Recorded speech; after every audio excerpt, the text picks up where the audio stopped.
Magandang araw mga kaibigan, mga kababayan. Muli ito po uli si Boy Luis upang magatid sa inyo ng balita para sa weather news update dito sa Luis Tirada News TV.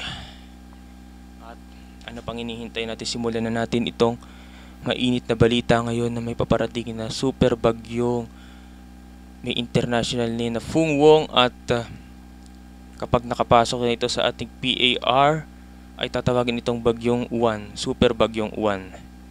At kailangan natin ito paghandaan. And let's go mga kaibigan. Dito. Ngayon nga ay naka-red alert na ang Calabarzon ayon yan sa RDRRMC. At ayan ang mga ating posibleng ayan, naka-red alert na po tayo mga kaibigan dito sa Calabarzon. At syempre, mga taga-Luzon, lalo na sa mga taga-Norte, pinaghahanda na sa posibleng hagupit ni Super Bagyo Uwan. Mga kaibigan, ano ba bang mga inaasahan natin? Kapag tinawag nating super bagyo ang isang bagyo, syempre ito ay mapaminsala. Inaasahan natin ito ay mapaminsala. Kaya hanggat maaari maghanda na tayo ngayon pa lang, habang malayo pa. Ano bang araw ngayon? Biyernes. So meron pa tayong Sabado at Linggo. Ito, meron pa tayong Biyernes, Sabado, Linggo para maghanda. Dahil sa Linggo ay inaasahang malapit na ito sa ating Pilipinas. At ayan nga, ipapakita ko sa inyo mamaya ang ating mapa, ating weather radar, para makita nyo at mas malino nyong ma-visualize ang ating bagyo. At ayan nga, kung nakikita nyo sa ating kaliwa, ayan ang ating bagyong Uwan kapag tatama na. At talagang yan, namumuti nga ang gitna ng bahagi malapit sa mata. Yan ang may pinakamalakas sa pag-ulan at hanging daladala. At ano pang hinihintay natin? Let's go! Check natin dito ang mga updates. Ayon sa ating nakita, kaya daw lamunin ni bagyong Uwan ang buong Pilipinas. Kung makikita nyo nga, ay halos kasing laki ng Pilipinas ang bagyong Uwan, mga kaibigan. At ito ay lubhang nakakatakot. Ngunit kayang-kaya natin itong malagpasan. At kaya nga tayo ay maghahanda para sa paparating na bagyong ito. Ano mga kaibigan? Ano pa? Ito na. Kung kanina ay tropical storm lang ang may international na bagyong Fung Wong, ay ngayon siya ay naging severe tropical storm na at typhoon. Napakabilis nga. At bago nga makapasok ito ng Pilipinas, ng Philippine Area of Responsibility mamayang Biyernes ng hating gabi o di kaya na may madaling araw na ng Sabado, November 8, ito ay isang ganap na typhoon na mapaminsala na po ito mga kaibigan. Kung nakita nyo po ang pinsala ng bagyong Tino sa Visayas, parteng Visayas ng Pilipinas, ay talagang mapaminsala. Grabe ang naging pagbaha. At grabe talaga mga kaibigan. Yun ay typhoon pa lamang ng manalasa sa Visayas. Ngunit itong ating bagyo na si Uwan ay magiging super typhoon pa. At ito nga ay tinatayang tatama sa norteng bahagi ng Luzon. No? So, ang track na ito ay pwede pa magbago.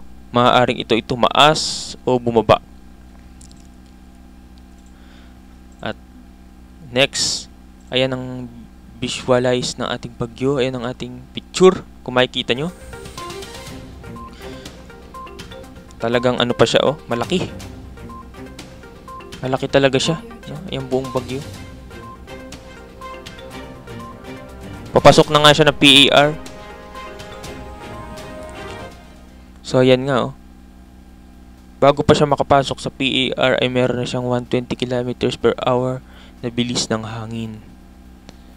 At pagpasok niya sa PAR 1020 kilometers east of Eastern Visayas ay meron na siyang 140 kilometers per hour. At ito ay maituturing na isang typhoon.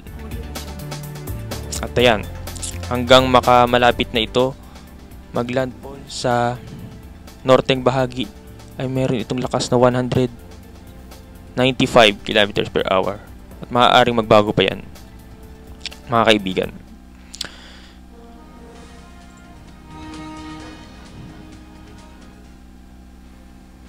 Ayan, severe tropical storm. Tapos ngayon, naging typhoon na siya.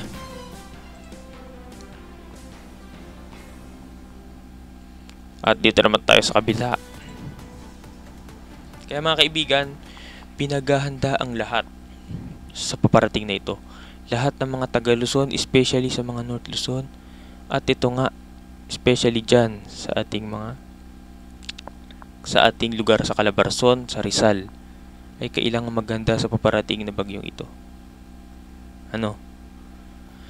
So, next tayo. Dito sa ating weather map, forecast. Ngayong 11 AM ay nariyan pa siya. Nadiyan ang bagyong Uwan sa may silangang bahagi ng ating bansa. At inaasahang papasok nga ng PAR mamayang madaling araw. At kung makikita nyo habang patuloy na papalapit ang bagyo, ayan, talaga naman napakalaki ng bagyo. Habang papalapit yan ay nagpapalakas yan, sapagkat ito ay nasa katubigan pa.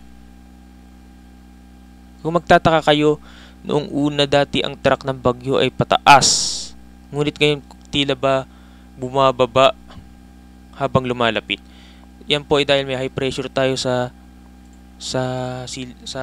northeng bahagi, sa may China, at meron na rin tayong hanging amihan na galing dito sa northeast, hanging amihan na itinutulak ang bagyo pababa. At hindi pa rin natin inaalis ang posibilidad na ito ay magbago ng track. Ayan nga, kapag nakalapit na ang bagyong C1 ay ito na nga, bago tumama ito ng Pilipinas, ay kung makikita nyo yung puti, kung makikita nyo yung puti na ayan, kung nakikita nyo itong puti sa may malapit sa mata ng bagyo, yan ang napakalakas na hangin at may dalang mga pag-ulan. At kung makikita nyo rin yan, ito, yung may blue, violet at pink at pula, ang masasakupan, ang mga lugar na masasakupan at matatamaan ng bagyong yan ay makakaranas pa rin ng malalakas na hangin at pag-ulan. So ano ba ang tatamaan yan? Tingnan natin. Right. Talagang malaki yung bagyo niya, oh. Malaking bagyo yan. Kaya dapat nating paghandaan ngayon pa lamang, mga kaibigan.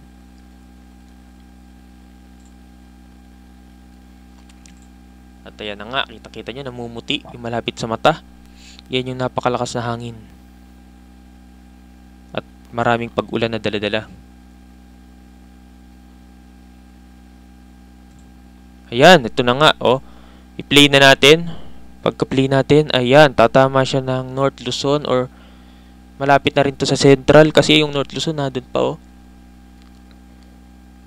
So maaaring, ayan, kung makikita nyo, talagang buong Luzon sakop niya. Yung pink, yung kulay na pink na yan, violet, yan yung may malalakas na hangin na dala. At yan yung may mga pag-ulan na sobrang lala. Kaya dapat tayong maghanda, mag-pray, at kailangan nating maging alisto sa bawat pagkakataon, mga kaibigan. At then nga, makikita nyo ito nga ang ating ano dyan sa pag tumama na yan. Oh, kita nyo? Sobrang lakas talaga. Pag tumama na ito, ay sakop nito ang halos buong Luzon. Kaya naman, ang ating mga bahay ay ating isecure na. Lahat ng ating mahalagang gamit o bagay ay isecure na natin upang makasiguro tayo na magiging safe. No? Lalo na yung mga taga ano natin dyan, mga kaisla, ang inyo pong mga fish pan ay inyong isecure na sapagkat di biro ang bagyong ito at malakas ito. Super bagyo. Ayan, kung makikita nyo yung Laguna Libay. Ay, malakas yung bagyo yun, no? Madadaanan siya. At habang papaalis ito ng Luzon, ayan na, mabagal ang takbo ng bagyo. Mabagal. Ayun, humina. Kung nakita nyo, nawala yung puti. Kasi naging typhoon na lamang uli siya. Humina siya sapagkat naglandfall siya. Yan yung dahilan kung bakit humihina ang bagyo sapagkat siya ay naglandfall. At kapag bumalik yan sa katubigan, magpapalakas uli yan. At ang track niyan ay papunta na raw sa China or Taiwan. Panorth na siya, panorth. Panorth. West. Yan, panorthwest. O yan nga, oh. Kita nyo. Talagang nagtagal pa siya dun sa taas. Sa west-northwest na bahagi ng ating bansa. Nasa PAR pa rin siya ng araw ng Miyerkules at Martes. Martes at Miyerkules. Ayan na nga, tatama na siya doon sa China or sa Taiwan. Doon siya tatama pagkatapos, mga kaibigan. Ayan na. So talagang kailangan natin itong paghandaan. Tayo ay naka-red alert na ang Calabarzon, mga taga Rizal. Maghanda na po tayo. Kung ang inyong bubong ay mahina, klase, ay ating itali na ito para makasiguro tayong hindi liliparin. Sapagkat maaari pa magbago ang track nito at sana na may wag, sana ay lumihis na o tumaas. Pero hindi na po natin hindi na po tayo pwedeng magpakakampante sa mga oras na ito, sa mga araw na ito. Mas maganda ang handa. Okay. At let's go. Dito naman tayo.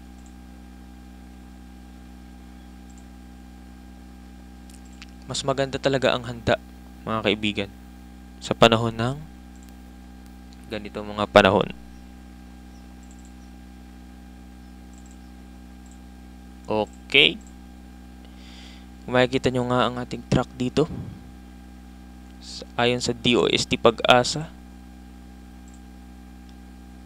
ay ito na nga siya.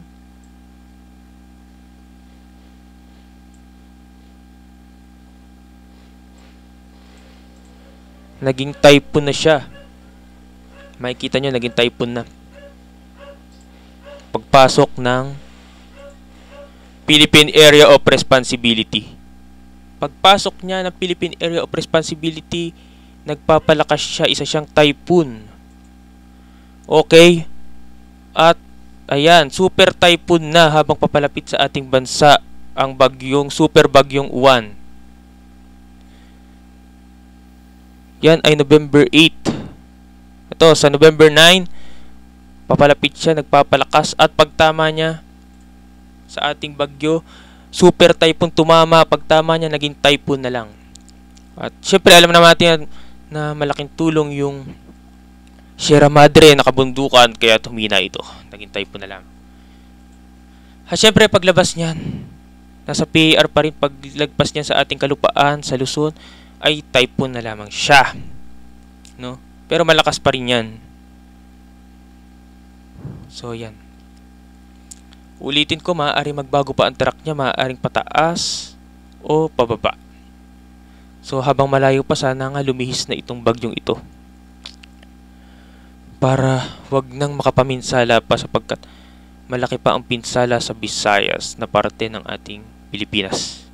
At kawawa mga tao doon nangangailangan ng mga tulong. At sana na may wag na dumagdag pa dito sa Luzon.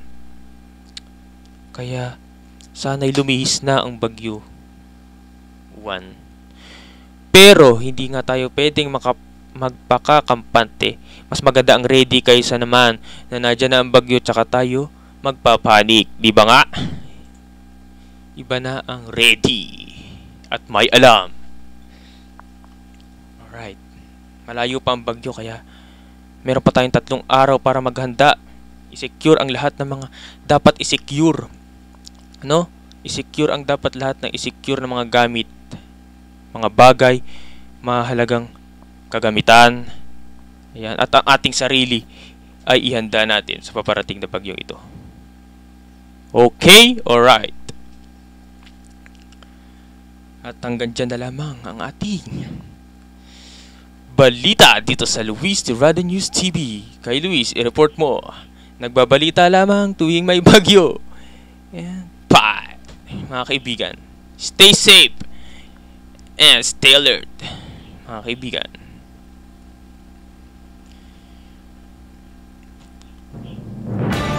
Bye-bye. Bye-bye to all. Maganda mga kaibigan sa paparating na bagyo.